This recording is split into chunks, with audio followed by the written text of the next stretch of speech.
Assalamualaikum warahmatullahi wabarakatuh. Alhamdulillahilladzi arsala rasulahu bil huda wa dinil haqq liyudhhirahu 'ala dini kullihi wa kafa billahi syahida. Wa asyhadu an la ilaha illallah wa asyhadu anna Muhammadan abduhu wa rasuluh. Allahumma salli wa sallim wa barik ala nabiyyina Muhammadin wa ala alihi wa ashabihi wa man tabi'ahu ila yaumiddin, amma ba'd.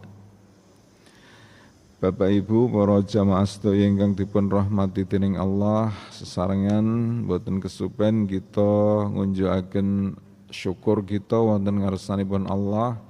Jalaran kita tasih dipun paringi kegiatan kagem ginakaken kesempatan ingkang kita tampi wonten ing sainggilipun ketaatan inggih kanthi nindakaken setunggalipun amaliyah ingkang utami sanget, salat gangsal wekdal kanthi berjamaah ing masjid kalajengaken lenggah sawetawis wonten ing madyaning majelis ilmu. Mugi-mugi sedaya menika saestu badhe nambahi sangu kita kagem gesang wonten ing akhirat samangke. Bapak Ibu para jamaah rahimakumullah, kita tasih nglajengaken pembahasan kita gegayutan kalian masalah fikih wudu. Kula ambali sepisan malih bilih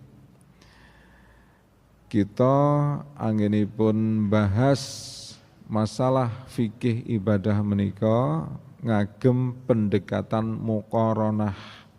Muqaranah menika tegesipun perbandingan. Dados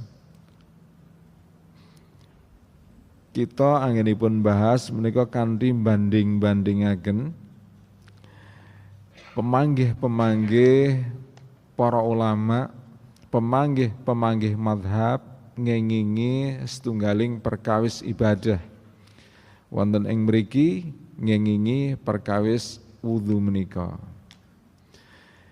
Estunipun paling gampil niku awake dhewe niku le bahas niku nganggo kacamata kuda. Hanya dari satu sisi. Niku gampang ringkes. Tetapi kita memiliki harapan bahwa dengan pendekatan perbandingan atau dengan pendekatan muqaranah ini kita menjadi lebih paham mana pendapat-pendapat ulama yang dianggap rajih, pendapat ulama yang dianggap paling kuat dari berbagai pendapat yang ada. Menika ingkang sepisanan. Lajeng kaping kalih kita menghindari sikap fanatik. Jangan sampai kita menganggap bahwa cara seperti inilah yang paling benar, sehingga ketika kita menjumpai ada tata cara berwudu yang berbeda dengan yang kita pahami selama ini, kita menganggapnya sebagai cara yang salah atau bahkan menudingnya sebagai sesuatu atau perbuatan yang menyelisihi sunnah. Lajeng kaping tiganipun kita itu menjadi memiliki alternatif menawi kita ngadepi setunggaling kawontenan ingkang darurat misalnya. Sehingga kita itu kalau menghadapi kondisi di mana air itu terbatas atau kondisi di mana tiang putri berwudu di tempat terbuka, itu caranya seperti apa? Kita itu memiliki alternatif. Karena dalam satu perbuatan menika ada beberapa pendapat ulama yang insya Allah semuanya itu diperbolehkan. Karena semua itu para ulama itu mendasarkan pendapatnya pada dalil-dalil yang sahih. Hanya saja pada kondisi ideal, pada kondisi normal kita dianjurkan untuk memilih pendapat yang dianggap paling rajih utawi paling kiat.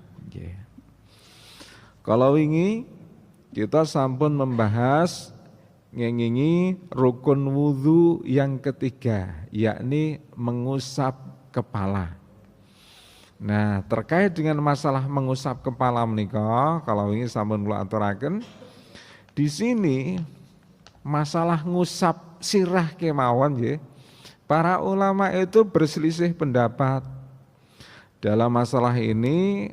Yang menjadi hal-hal yang diperselisihkan oleh para ulama ada paling boten sekawan werni pisan mengenai bagian kepala yang diusap. Ada yang mengatakan cukup bagian depan, niki mazhab Hanafi. Kalau mazhab Hanafi ya, itu ketika berwudu ini telapak tangan dibasahi kemudian gini cukup ya. Telapak tangan dibasahi begini cukup. Karena ukurannya mengusap kepala itu ukuranipun ubun-ubun 3 jari. 3 jari dari batas rambut ini. Ini mazhab Hanafi. Mazhab Syafi'i. Mazhab Syafi'i niku luwih fleksibel malih. Bacis tetap kulonggo. Tetap kulonggo. Tangan dibasahi, pecis dundurke, cukup rambut, meskipun hanya 1 helai rambut yang dibasahi dengan air, diusap, itu sudah sah. Mazhab Syafi'i. Sehelai rambut, sehelai rambut, itu sudah sah. Keporo nek Buya Yahya ngendika hanya setengah rambut, itu sudah sah. Ini fleksibel ngaten nggih. Nah, menika ya, dengan melihat ini maka kita menjadi mendapatkan alternatif seandainya kita itu berwudu dalam kondisi tiang putri, mereka memakai penutup kepala menggunakan jilbab dan dia itu terpaksa berwudu di tempat terbuka. Bagaimana berwudu di tempat terbuka tanpa harus membuka jilbab? Maka meskipun dalam kondisi normal kita itu menggunakan mazhab Hambali misalnya, tapi dalam kondisi seperti itu kita boleh kemudian menggunakan pendapat mazhab Syafi'i. Kemudian yang ketiga yang menjadi sumber perselisihan pendapat para ulama, ya, ingkang kaping kalih inggih menika mengusap telinga. Apakah mengusap telinga itu sebagai rukun atau sebagai sunnah? Kemudian perselisihan yang ketiga adalah ketika mengusap telinga, haruskah kita itu mengambil air baru atau cukup menggunakan air yang tersisa setelah kita pakai untuk mengusap kepala? Kemudian yang keempat adalah berapa kali mengusap kepala? Ngeten nika nggih. Apa cukup 1 kali atau 2 kali? Napa wah aku nek ra ping 5 ra mantep ngoten niku. Monggo nggih. Mangke kita tingali. Nah, kemarin 3 poin itu telah kita bahas. Samenika kita lajengaken perselisihan pendapat yang keempat, yakni berapa kali mengusap kepala. Wonten ing mriki para ulama menika benten pemanggih. Kelompok pertama itu mengatakan bahwa mengusap kepala cukup dilakukan 1 kali. Sinten menika? Menika pemanggihipun jumhur ulama. Kalau disebut jumhur, maka yang menjadi patokan adalah 4 imam mazhab. Mulai dari Hanafi, Maliki, Syafi'i, Hambali. Ya. Kemudian kalau ditambahkan, maka ulama-ulama mazhab. Ya. Ulama-ulama mazhab, kalau dari Hanafi ada Abu Yusuf. Ya. Kalau dari Syafi'i, wonten Imam Nawawi. Kalau dari Hambali ada Ibnu Taimiyah, Ibnul Qayyim dan sebagainya. Nah, ketika disebut jumhur ulama, mayoritas ulama artinya adalah mayoritas dari 4 imam mazhab ini.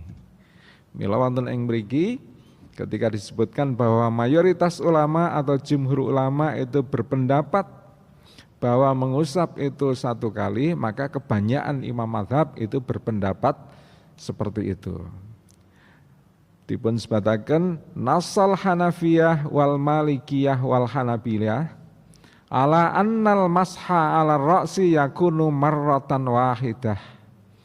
Hanafiyah, para ulama mazhab Hanafi, Malikiyah, ulama mazhab Maliki, dan Hanabilah, ulama mazhab Hambali, menentukan bahwa mengusap kepala adalah 1 kali. Qalal Hanafiyah, para ulama Hanafiyah mengatakan li'annahu bitikrari yasiru ghuslan wal ma'muru bihi al-mashu. Karena kalau dilakukan berkali-kali itu namanya adalah membasuh. Padahal yang diperintahkan adalah mengusap. Kalau dilakukan berkali-kali menjadi al-ghuslu. Padahal perintahnya adalah al-mashu, mengusap. Menika alasanipun jumhur ulama. Kalau dilakukan berkali-kali menika kan dadi luwih teles. Kalau luwih teles itu kan berpotensi menjadikan mengalirnya air. Padahal ketika air itu mengalir sampai menetes itu namanya bukan mengusap, melainkan membasuh. Mengusap sekali lagi kula ambali kalau wingi itu adalah ketika kita itu menyentuh atau menggosok bagian wudhu itu tanpa adanya air yang mengalir. Itu mengusap. Kalau membasuh sampai menimbulkan tetesan atau adanya aliran air. Alasanipun menapa? Dipun ngendikaken wa qalal Hanabilatu la yustahabbu tikraru masir ra'si. Hanabilah mengatakan, ulama mazhab Hambali mengatakan tidak dianjurkan mengulang mengusap kepala. Jadi cukup sekali saja. Li'anna aksaru man wasafa wudhu'a Rasulillah sallallahu alaihi wasallam dzakara annahu mashu ra'sihi marratan wahidah. Sebab kebanyakan para ulama yang menjelaskan cara wudhu Nabi sallallahu alaihi wasallam sesungguhnya mereka menyebutkan bahwa mengusap kepala dilakukan 1 kali. Qalahu Tirmidzi wa qala Abu Dawud. Imam At-Tirmidzi dan Imam Abu Dawud mengatakan ahaditsu Utsmana as-sihahu kulluha tadullu ala anna mashar ra'si wahidah. Hadis-hadis dari Utsman radhiyallahu anhu yang sahih tersebut bahwa hadis berwudu itu di antara pedoman utamanya adalah hadis yang diriwayatkan oleh Utsman bin Affan, dan hadis itu tidak hanya 1 melainkan melalui beberapa jalur perawi. Dan hadis-hadis itu semuanya sahih. Semuanya menunjukkan bahwa mengusap kepala hanya dilakukan 1 kali. Li'annahum dzakarul wudhu'a salasan wa qalu fiha wa mashu bi ra'sihi wa lam ya'dzkuru adadan kama dzakaru fi ghairihi. Pada hadis Utsman bin Affan itu menika disebutkan Utsman bin Affan itu berwudu dengan mencuci tangannya 3 kali, kemudian dengan membasuh muka 3 kali, kemudian dengan membasuh kedua tangan sampai ke siku itu 3 kali. Kemudian mengusap kepala di situ tidak disebutkan 3 kali. Ngoten niku nggih. Tidak disebutkan 3 kali. Nah, berdasarkan penafsiran secara zahir dari hadis tersebut, maka ketika yang lain itu disebutkan 3 kali, maka itu dilakukan 3 kali. Tapi ketika mengusap kepala itu tidak disebutkan 3 kali, itu artinya mengusap kepala hanya dilakukan 1 kali. Ngoten nggih. Panjenengan saged ningali hadis Utsman bin Affan pada makalah terdahulu, maka di sana jelas mengusap kepala mashur mashur ra'si itu tidak disebutkan 3 kali, sedangkan yang lain-lain itu disebutkan 3 kali. Berdasarkan cara penafsiran seperti ini, maka mayoritas ulama itu mengatakan mengusap kepala cukup dilakukan marratan wahidah, 1 kali. Niki pendapat ingkang sepisanan. Kemudian pemanggih ingkang kaping kalih menika mazhab Syafi'i. Mazhab Syafi'i mengatakan 3 kali. Wa dhahaba Syafi'iyatu ila annahu yusannu taslisu mashir ra'si. Mazhab Syafi'i berpendapat bahwa disunnahkan mengusap kepala 3 kali. Dasaripun menapa? Ini juga hadis dari Utsman bin Affan. Nah, ini dari jalur riwayat yang lain. Anna Utsman radhiyallahu anhu qala, bahwasanya Utsman radhiyallahu anhu berkata, ala urikum wudhu'a Rasulillah sallallahu alaihi wasallam. Maukah kalian aku tunjukkan cara berwudu Nabi sallallahu alaihi wasallam? Tsumma tawadda'a salasan. Kemudian Utsman bin Affan itu berwudu 3 kali 3 kali. 3 kali 3 kali, kalau begitu maka semua anggota wudu itu dibasuh atau diusap 3 kali, termasuk kepala, karena kepala menika ugi merupakan rukun bagian dari anggota wudu yang harus diusap. Nah, ini kan secara umum 3 kali 3 kali, maka termasuk kepala kalau begitu juga diusap 3 kali. Ngaten nikah ya. Nah, yang mengatakan 3 kali ini hanya mazhab Syafi'i. Yang mengatakan 1 kali jumhur ulama. Ketika kita itu mendapati perbedaan pendapat yang samar bagi kita, iki sakjane sing paling bener sing endi, ngoten niku nggih. Ini kan samar bagi kita. Nggih. Wong hadise Utsman jelas ini juga riwayat Muslim yang sahih. Kemudian hadis Utsman yang satu yang dijadikan alasan, dijadikan dasar oleh mayoritas ulama menika ugi sahih. Maka ketika kita itu menjumpai perselisihan pendapat yang samar bagi kita mana yang lebih kuat, mula sing gambel kados pundi? Melu sing akeh, ngoten nggih. Melu sing akeh. Sing akeh sinten? Pendapatnya jumhur ulama. Jumhur ulama mengatakan 1 kali. Ngoten niku. Kalau begitu mengusap kepala 3 kali itu salah. Siapa yang mengatakan salah? Niku nggih bener, ngoten nggih. Niku nggih leres. Tetapi kalau dicari mana yang lebih kuat, yang lebih rajih, maka kita merujuk saja kepada pendapat jumhur, pendapat mayoritas ulama. Injih menika cukup 1 kali. Sakmenika kaping kalihipun ngengingi kaifiyah utawi tata cara mengusap kepala. Nah niki perlu kita gatosaken. Apakah saat kita mengusap kepala selama kita berwudu hingga detik ini itu sudah sesuai dengan apa yang disebutkan di dalam hadis menapa dereng. Mengenai cara mengusap kepala itu ada 2 cara yang disebutkan dalam hadis. Pertama, mengusapkan kedua tangan yang sudah dibasahi di permulaan kepala.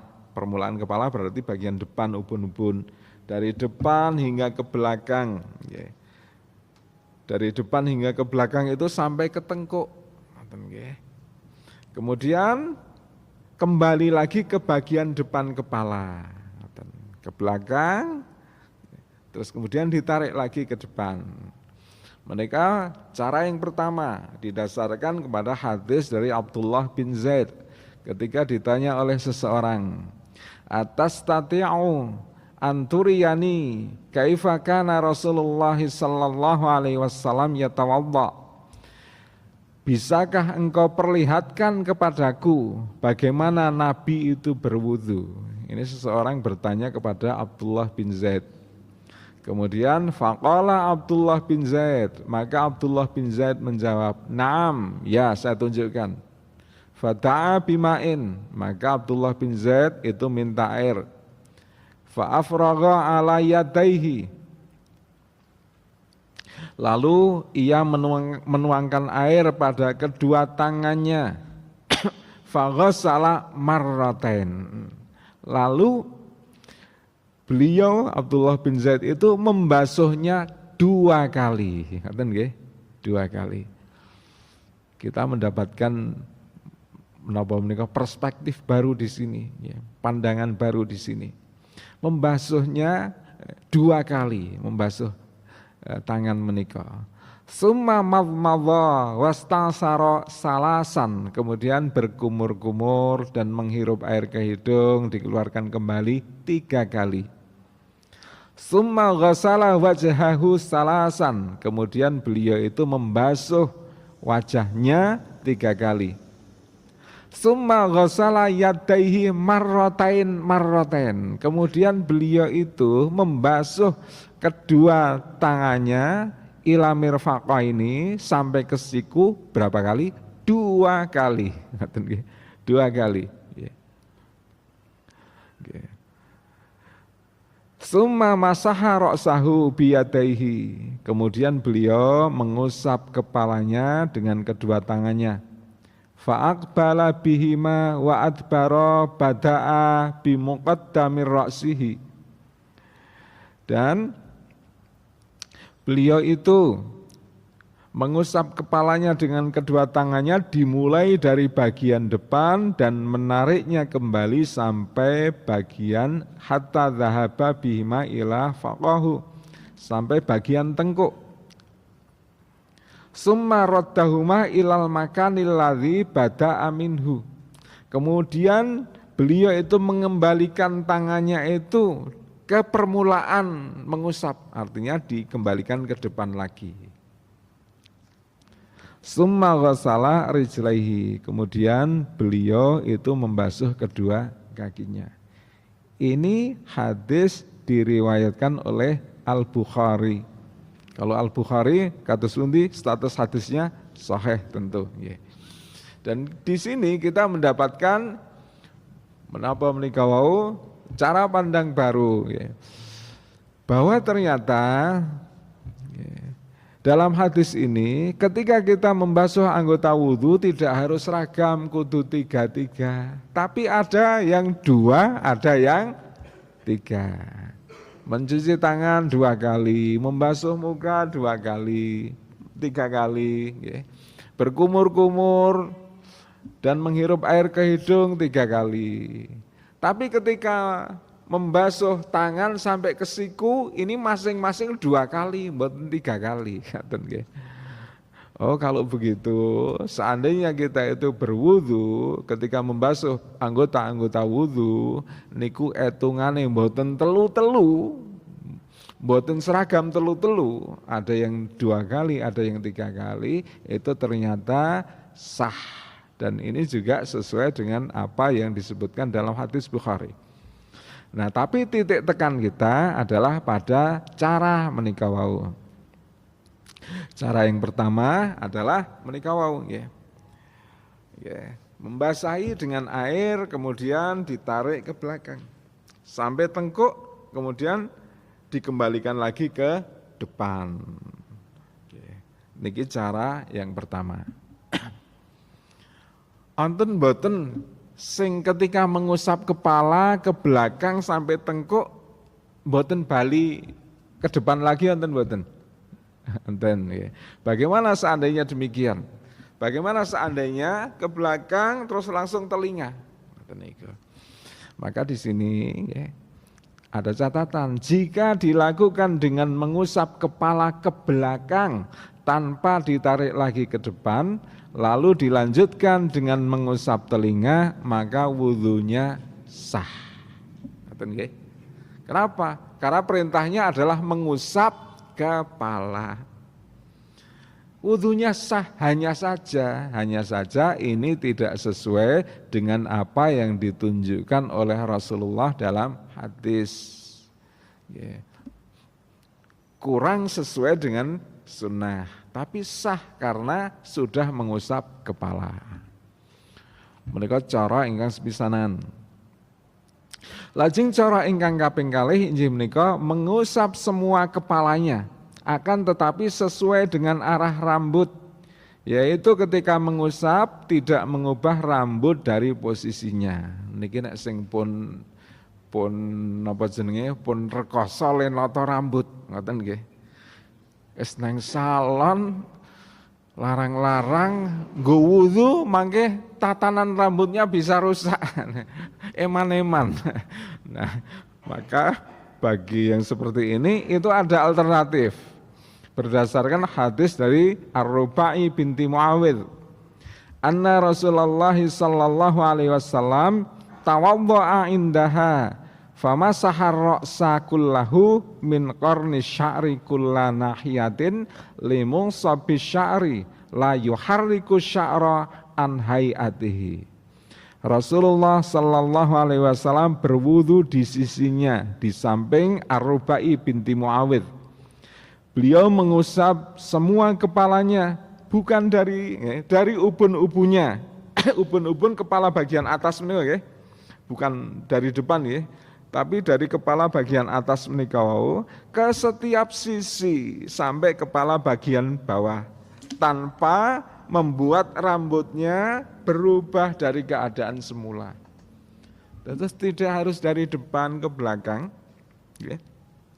tapi boleh kita itu dari atas begini, sambil merapikan rambut, tidak merubah tatanan rambut. Ini juga diperbolehkan dan hadisnya menika ugi sahih. Hadis riwayat Imam Abu Dawud. Ini cara yang kedua. Kemudian selanjutnya setelah mengusap kepala, kita menurut pendapat ingkang dipun anggap rajih langsung mengusap telinga. Ada dasar hadis Abdullah bin Abbas radhiyallahu anhu, Kanjeng Nabi ngendika, tawaddaa Rasulullah sallallahu alaihi wasallam summa masaha bi ra'sihi wa udhunaihi batinihima bisabbahataini wa dhahirihima bi ibhamaihi.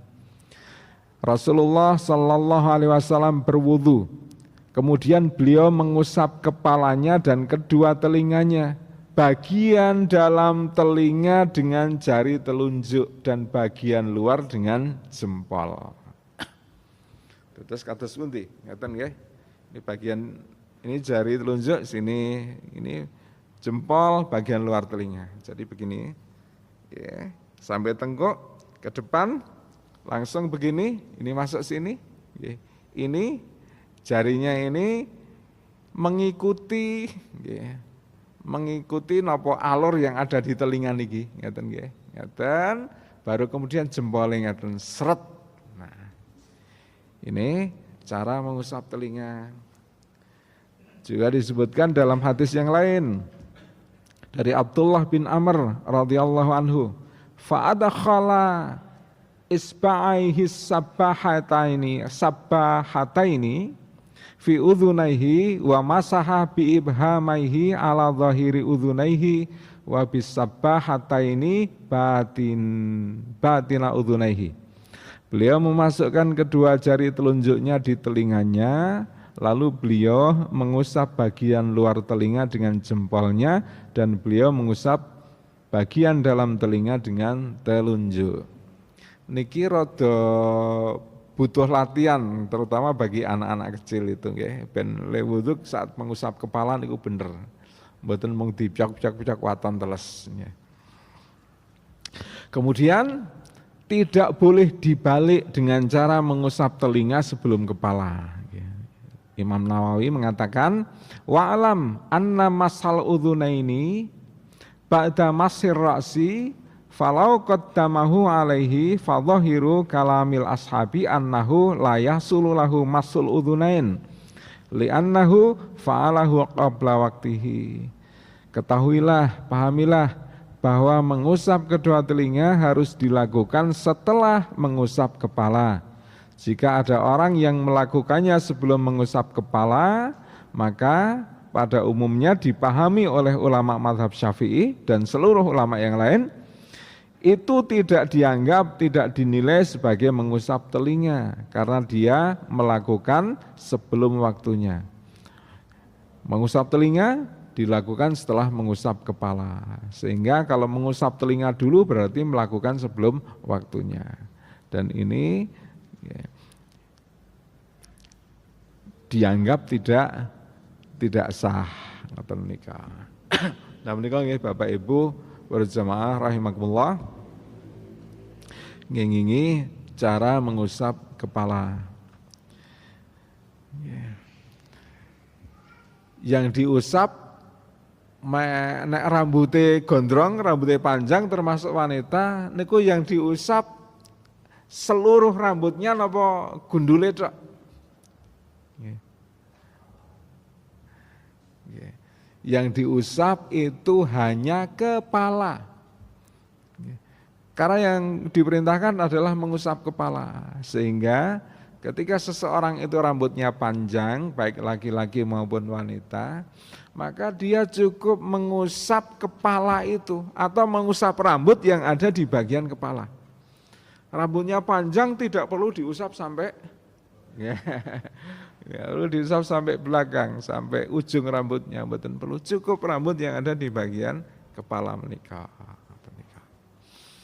Ya, insyaallah menika mangke kita bahas pada pertemuan berikutnya, termasuk tata cara bagi wanita seandainya berjilbab dan terpaksa berwudu di tempat terbuka, bagaimana cara berwudu tanpa harus melepas jilbabnya. Kula kinten menika dumugi semanten langkung rumiyin, mugi-mugi wonten manfaatipun, wonten kirang langgungipun nyuwun agunging pangapunten. Kita pungkasi nasrun minallah wa fathun qarib wa basyiril mu'minin. Wassalamualaikum warahmatullahi wabarakatuh.